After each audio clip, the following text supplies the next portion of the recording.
আসসালামু আলাইকুম। আজকে নিয়ে আসলাম মিষ্টি কুমড়োর তরকারি, জাদুর বাক্সের তরকারি। তো দিলাম গরম তেলের মধ্যে পেঁয়াজটা ছেড়ে কি সুন্দর করে টস টস করে ভেজে নিচ্ছি। আমি দিলাম একটা তেজপাতা, দিলাম কাঁচামরিচ, সাথে দিয়ে দেব ফ্লেভারের জন্য এলাচি, দারচিনি।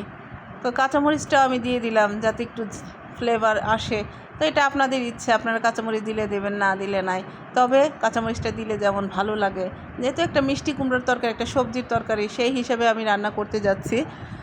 তো আমার প্রিয় ভাই ও বোনেরা, আমার প্রিয় গাইসেরা, আপনাদের সবাইকে বলি অবশ্যই আপনারা এই তরকারিটা রান্না করে দেখবেন, কেমন হয়েছে অবশ্যই জানাবেন আমার কমেন্ট বক্সে। তো দেখতে পাচ্ছেন আমি পেঁয়াজগুলো একটু ভাজা ভাজা করে নিচ্ছিলাম। পেঁয়াজটা একটু ভাজা ভাজা না করে দিলে পেঁয়াজটা তরকারির মধ্যে দেখা যায় অনেক সময়। এই কারণে আমার পেঁয়াজগুলো আমি একটু মোটা মোটা করে কেটেছি, যেহেতু সবজিতে দেব, এই কারণে একটু ভেজে নিচ্ছিলাম। তো আমার ভাজা হয়ে আসলে আমি একটু লবণ দিয়ে দেব পরিমাণ মতো। এখানে 1 টেবিল চামচের মতো লবণ আছে। আমি আবার ভাতের মধ্যে আলগা লবণটা খাই না, এই কারণে আমি তরকারির মধ্যে পরিমাণ মতো একটু বেশি করে লবণ দিয়ে দিই। তো দিয়ে দিলাম 1 টেবিল চামচের মতো হলুদটা আমি একটু বেশি দেই, আর মরিচটা একটু কম দেই। তো মরিচটা দিয়ে দিলাম 1 চামচ, 1 চা চামচের মতো। তো দেখতে পাচ্ছেন আমি একটু ভেজে নিচ্ছি গুঁড়ো মশলাটা ভেজে নিলে একটা কাঁচা কাঁচা গন্ধ আসে না। তো আমার হলুদটা একটু কম হয়েছিল, যে কারণে আমি আরেকটু দিয়ে দিলাম। আমার মরিচটা একটু ঝাল কম, তো আপনারা চাইলে আপনাদের পরিমাণ মতো ঝাল দিতে পারেন। তো আমি একটু, আমার ভাজা হয়ে গেছে, এই কারণে আমি পানি দিয়ে দিলাম অ্যাড করে।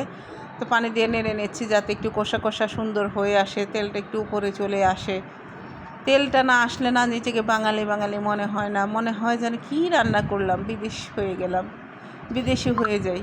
কিছুক্ষণের জন্য আমি বিদেশি হয়ে যাই। তো যাক, দেখতেই পাচ্ছেন আমার মশলাগুলো কষানো হয়ে আসতেছে। তো চারিদিকে বলক এসে পড়েছে। তো বলক আসা পর্যন্ত আমি অপেক্ষা করতেছি, আমি তারপরে কি করতে পারি। আল্লাহ, আমি তো ভুলে গেছি আমি এখন কি করব। আল্লাহ, এখন আমি কি করতে পারবো, এই তো মনে পড়েছে, আমি এখন ঢেকে দেব। তো দিলাম ঢেকে। তো ঢাকনাটা উঠিয়ে দেখতেছি কষা হয়ে গেছে, চারিদিকে বলক, মাঝখানে বলক। আল্লাহ, বলকে টই টুম্বুর হয়ে গেছে। দিলাম একটা নাড়া, যা বলক চলে যা, যা রে যাবি যদি যা, ঢাকনা খুলে দিয়েছি, হাওয়া তুই যেখানে যাবি চলে যা। তো আমি একটু আদা রসুন বাটা দিয়ে দিলাম, 1 টেবিল চামচের মতো আদা, 1 টেবিল চামচের মতো রসুন। যেহেতু আমি সবজি রান্না করব একটু কোরমা দিয়ে, তো এই আমি কোরমার মধ্যে খুব কম মশলা দিয়েছিলাম। তো আমি একটু জিরা বাটা দিয়ে দিলাম। আমি এগুলো ফ্রোজেন করে রেখেছিলাম সময়ের সাপেক্ষে, যাতে অল্প সময় লাগে, এই কারণে আমি এগুলো সবই ডিপ করে রেখেছিলাম। আপনারা বাটাটাও দিতে পারেন, আবার ফ্রোজেনটাও দিতে পারেন, এটা আপনাদের একান্ত নিজের ইচ্ছা। ফ্রোজেন থাকলে যে জিনিসটা হয় সেটা খুব তাড়াতাড়ি হয়ে যায়। তো আমি কোরমাগুলো দিয়ে দিচ্ছি। কোরমাগুলো আমি ছোট করে নিয়েছিলাম। নর্মালি কোরমা একটু বড় করে দিলে মাংসটা ভাঙে না, সুন্দর মতো হয়। তো আমি কোরমা দিয়ে নাড়ানাড়ি করে নিচ্ছি যাতে কোরমাগুলো সুন্দর মতো কষানো হয়ে যায়। তো দেখতেই পাচ্ছেন আমি নেড়ে নেড়ে দিচ্ছি, যেহেতু আমি নাড়া রাঁধুনি, তো নাড়তেই থাকলাম। তো তেলগুলো উঠে আসতেছে উপরে, দেখা যাচ্ছে। আমি পানি দিয়ে দিব, পানি দিয়ে এটা একটু বলক আনিয়ে নেব। পরিমাণ মতো আমি পানি দিয়ে দিয়েছি। পানি দেওয়ার পরে আমি আবার একটু নেড়ে দেব। আরে নাড়া রে নাড়া, কত যে নাড়া। তো আমি এখন ঢেকে দেব। ঢেকে দেওয়ার পর এটা দেখব একটু বলক আসছে নাকি। হ্যাঁ, এটার মধ্যেও বলক এসে পড়েছে। তো আমি এটা ভালো মতো বলক আসতে দেখব যে কতটুকু হয়েছে। মাংসটা হয়ে গেলে আমি এখন মিষ্টি কুমড়া দিয়ে দিচ্ছি। মিষ্টি কুমড়া দেখতেই পাচ্ছেন আমি কেমন স্লাইস করেছিলাম, একটু কিউব করেছি। তরকারিটার মধ্যে কিউব না করে দিলে এটা আবার গলে যাবে। এটা একদম বাতি মিষ্টি কুমড়া ছিল, খুব মিষ্টি ছিল মিষ্টি কুমড়াটা। তো অবশ্যই বাতি দেখে নেবেন তরকারি রান্নার জন্য। তো আমি সবগুলো মিষ্টি কুমড়া দিয়ে দিচ্ছি তরকারির মধ্যে।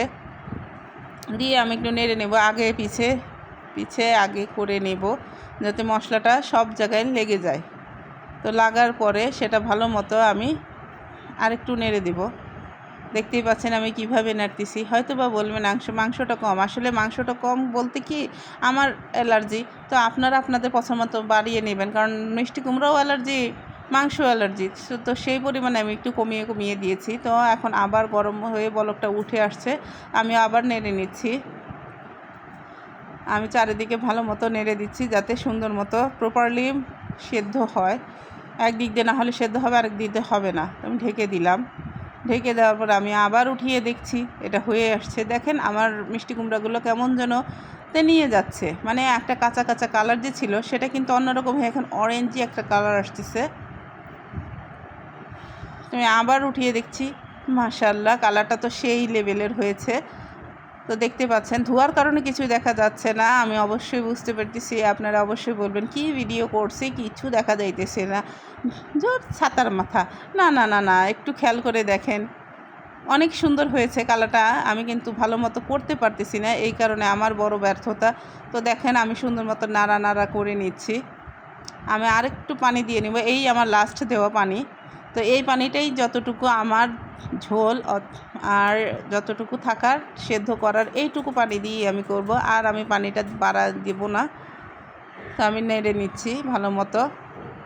তো এই দেখেন বলক এসে পড়েছে পানিতে। বলক আসার পরে আমি ভালো মতো দেখতেছি কোথাও কোনো অন্যরকম কিছু আছে না, সব ঠিক আছে, আলহামদুলিল্লাহ তরকারিটা সুন্দর হয়েছিল।